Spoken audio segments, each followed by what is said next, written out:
منافقین کربلا میں آئے. یہی ہوا کربلا میں کہ ایک طرف نماز بھی پڑھ رہے تھے اور دوسری طرف سے فرزند رسول کو قتل کرنے کے لیے بھی آئے تھے. ایک طرف لا الہ الا اللہ محمد الرسول اللہ کا کلمہ پڑھ رہے تھے اور دوسری طرف اسی کو قتل کرنے آئے تھے جس نے لا الہ الا اللہ اور محمد الرسول اللہ کا کلمہ پڑھایا. اسی کے سامنے آئے تھے. میرے عزیز دوستو، ایک مرتبہ بہلول دانا، بہلول کو جانتے ہیں آپ مجھ سے بہتر، آپ کے پاس سوسائٹی بھی ہے اس کی الحمدللہ.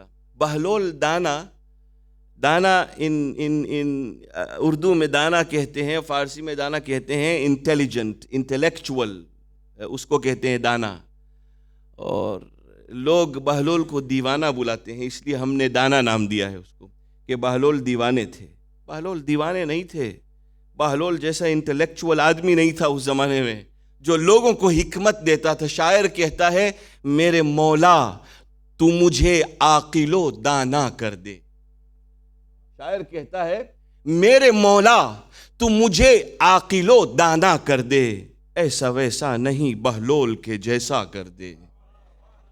میرے مولا تو مجھے عاقل و دانا کر دے، ایسا ویسا نہیں بہلول کے جیسا کر دے. بہلول دانا once came to was passing by. ایک مرتبہ ایک جگہ سے گزر رہا تھا اور مسجد بنی ہوئی، برانڈ نیو ماسک بنی ہوئی تھی، مسجد بنی ہوئی تھی.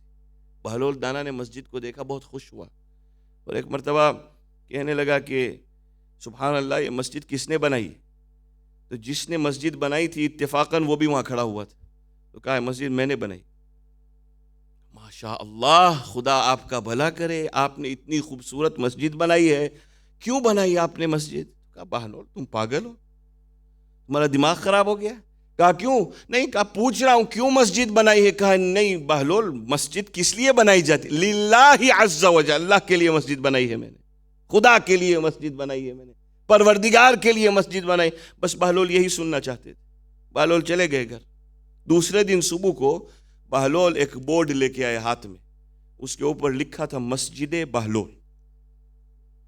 بڑا بورڈ لے کے آئے بہلول، اس پہ لکھا مسجد بہلول. آئے مسجد کے باہر اور اس بورڈ کو لا کے چپکا دیا مسجد کے باہر.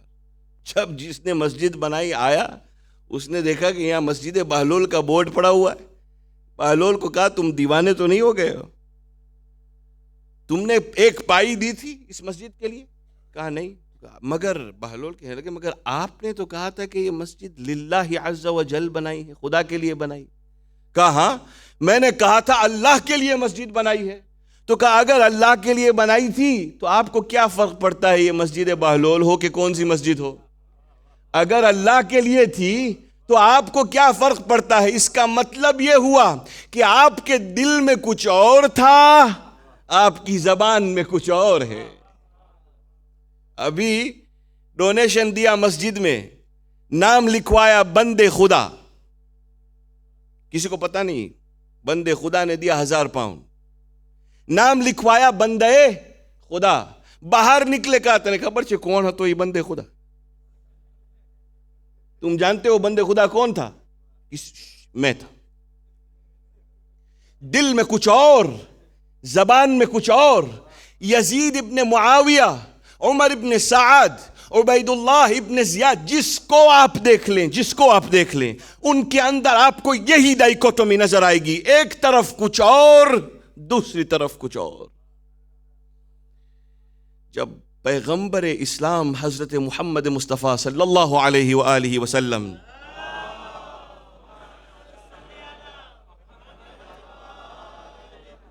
ایک قوم کو ایک ہدف دے کے گئے، اس قوم کو سمجھا کے گئے، اس قوم کو دکھا کے گئے، اور اچانک پیغمبر کے جانے کے بعد اس قوم کے اندر ایسی تبدیلی آئی کہ فرزند رسول کو 3 دن کا بھوکا پیاسا لب فرات پہ ذبح کر ڈالا. حسین ابن علی کیا کہتے ہیں؟ انما خرجت لطلب الاصلاح فی امت جد رسول اللہ. میری امت کی میرے جد کی امت کی ریفارمیشن اور اصلاح کے لیے نکل رہا ہوں. حالت بہت بگڑ گئی ہے. اريد ان آمر بالمعروف وانہا عن المنکر. میں چاہتا ہوں کہ امر بالمعروف کروں اور نہی عن المنکر کروں. کب نکلے حسین؟ 28 رجب سن 60 ہجری 60 ہجری 28 رجب کو حسین مدینے سے روانہ ہوئے. 4 شعبان کو مکہ پہنچے. 4 شعبان. پورا شعبان مکے میں گزارا. پورا ماہ مبارک رمضان مکے میں گزارا. پورا شوال مکے میں گزارا.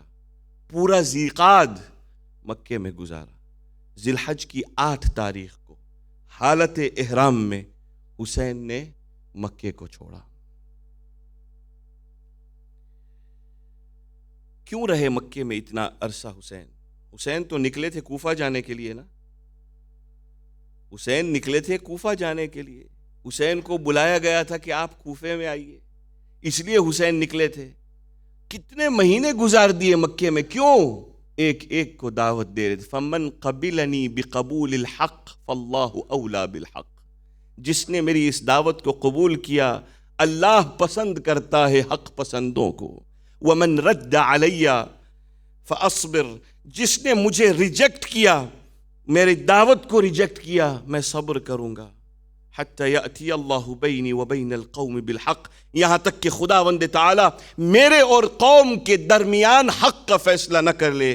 واللہ احکم الحاکمین. اللہ بہترین حکم کرنے والا ہے. دعوت دے رہے تھے. جب حسین کے کانوں میں، حسین 8 کو مکہ چھوڑ کے نکل گئے حالت احرام میں.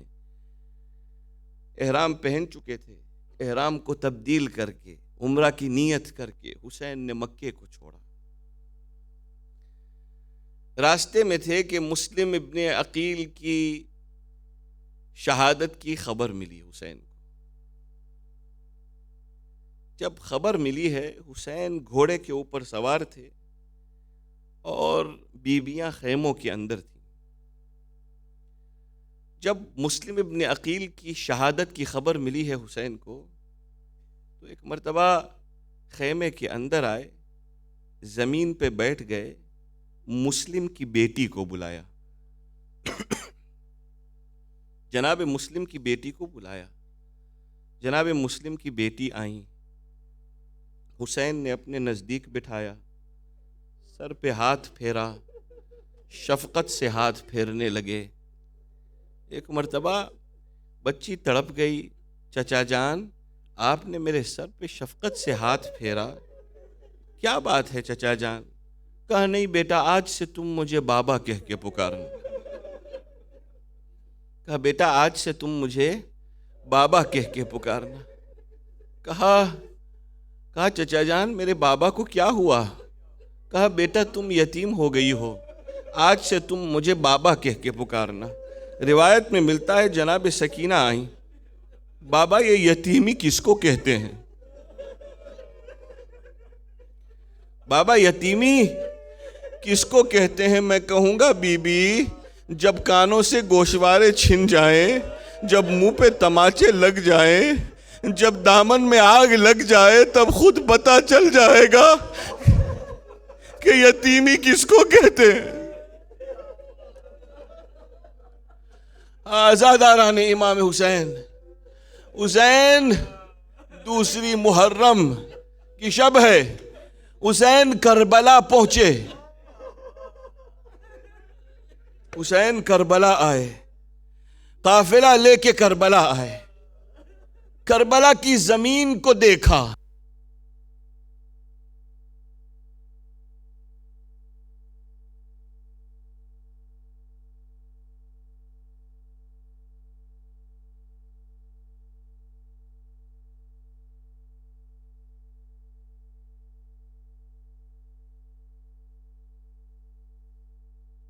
والوں نے کہا اس کو شط فرات کہتے ہیں. عزاداران امام حسین. حسین نے ایک مرتبہ پوچھا اچھا اس کا کوئی اور بھی نام ہے؟ کہا ہاں اس کو ارض نینوا بھی کہتے ہیں. کہا اور کوئی نام ہے؟ کہا ہاں اس کو القمہ بھی کہتے ہیں. کہا اور کوئی نام ہوگا؟ کہا نہیں، اس کو ارض کربلا بھی کہتے ہیں. جب حسین نے کربلا کا نام سنا، عباس کو بلایا، علی اکبر کو بلایا. بھیا عباس خیمے نصب کر لو، یہ وہی جگہ ہے. بھیا عباس خیمے نصب کر لو، علی اکبر خیمے نصب کر لو. کربلا والوں سے زمین کو خریدا، زمین خریدنے کے بعد اس زمین کو ہبا کیا، وصیتیں کرنا شروع کی. یہ وہ زمین ہے جس زمین پہ حسین شہید ہوگا، یہاں علی اکبر کا سینہ چھد جائے گا، یہاں قاسم گھوڑوں کی ٹاپوں سے پامال ہو جائے گا. اے کربلا والو، جب تم یہاں آنا اور ہماری عریان لاشوں کو دیکھنا تو یہ ہمارے لاشوں پہ 2 مٹھی خاک اڑا دینا. اپنے بچوں سے کہنا کہ اگر آئے تو ہمارے بچوں کی لاشوں پہ 2 مٹھیاں خاک اڑا جائیں. یہ کہنے کے بعد کہتے ہیں کہ رات کی تاریکی میں جب خیمے نصب ہو گئے، حسین ارض کربلا میں جب خیمے نصب ہو گئے، راوی کہتا ہے میں نے دیکھا کہ رات کی تاریکی میں حسین ابن علی خیمے سے باہر نکلے. باہر نکلنے کے بعد میں نے دیکھا کہ ارض کربلا کی طرف، مقتل کی طرف حسین چلنے لگے. تھوڑی دیر کے بعد حسین زمین پہ بیٹھ گئے، گریہ کرنے لگے، رونے لگے، پھر کھڑے ہوئے، پھر دوسری جگہ پہ آئے، پھر بیٹھے، پھر گریہ کیا، پھر تیسری جگہ. ایک صحابی حسین کے پیچھے جہاں حسین جا رہے تھے وہاں وہ صحابی پیچھے جا رہا تھا. ایک مرتبہ راوی کہتا ہے کہ صحابی نے حسین سے پوچھا، مولا یہ کیا بات ہے؟ رات کی تاریکی ہے، آپ تنہا ہے، یہ ایک جگہ پہ بیٹھ کے رونے کا مقصد کیا؟ کہا تم نہیں سمجھا، یہاں میرے عباس کے شان قلم ہوں گے. یہ وہ جگہ ہے جہاں میرے عباس کے شان قلم ہوں گے. یہ وہ جگہ ہے جہاں میرے علی اکبر کا سینہ چھد جائے گا. یہ وہ جگہ ہے جہاں میرا ننھا علی اصغر پیاسا مر جائے گا. آزاداران امام حسین ابھی خیمے میں آ رہے تھے کہ حسین نے اچانک ایک مرتبہ خیمے کی طرف نگاہ کی، دیکھا فضا رات کی تاریکی میں خیمے سے باہر نکل آئی. حسین نے فضا سے پوچھا، فضا تمہارا خیمے سے باہر نکلنے کا مقصد کیا ہے؟ ایک مرتبہ فضا نے کہا، آپ کو زینب نے یاد کیا ہے، میری آقا زادی زینب نے آپ کو یاد کیا. حسین زینب کے خیمے میں آئے، بہن زینب کیا بات ہے؟ کہا بھیا میری التجا ہے، بھیا میری خواہش ہے اس جگہ سے خیموں کو اٹھا دیا جائے، بھیا یہاں سے خیمے ہٹا دیے جائیں، بھیا یہ جگہ عجیب و غریب جگہ ہے. کہا کیا بات ہے؟ زینب گھبراؤ نہیں، میں بھی ہوں، علی اکبر بھی ہیں، قاسم بھی ہیں، سید سجاد بھی ہیں، اصحاب بھی ہیں، گھبرانے کی کوئی بات نہیں. کہا نہیں بھیا یہاں سے خیمے ہٹا دیے جائے. کہا زینب کیوں؟ کہا نہ جانے کیوں کسی بی بی کے رونے کی آواز آتی،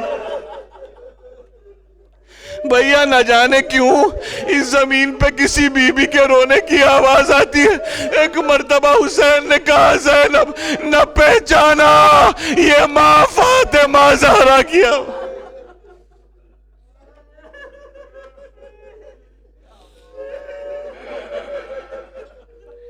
سيعلم الذين ظلموا أي منقلب ينقلبون.